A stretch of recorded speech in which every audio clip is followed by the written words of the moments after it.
The book of 1 Peter, chapter 4.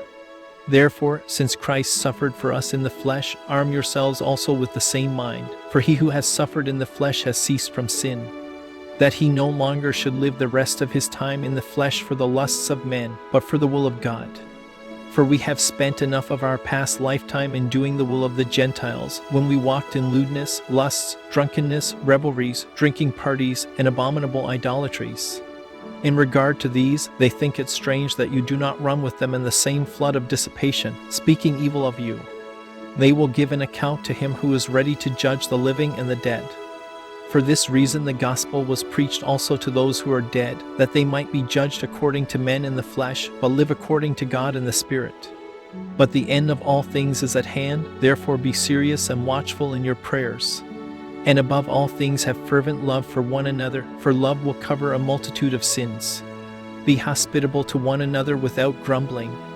As each one has received a gift, minister it to one another as good stewards of the manifold grace of God.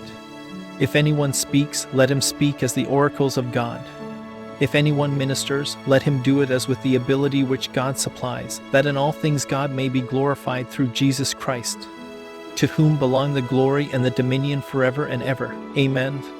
Beloved, do not think it strange concerning the fiery trial which is to try you, as though some strange thing happened to you. But rejoice to the extent that you partake of Christ's sufferings, that when his glory is revealed, you may also be glad with exceeding joy. If you are reproached for the name of Christ, blessed are you, for the Spirit of glory and of God rests upon you. On their part he is blasphemed, but on your part he is glorified. But let none of you suffer as a murderer, a thief, an evildoer, or as a busybody in other people's matters. Yet if anyone suffers as a Christian, let him not be ashamed, but let him glorify God in this matter. For the time has come for judgment to begin at the house of God, and if it begins with us first, what will be the end of those who do not obey the gospel of God?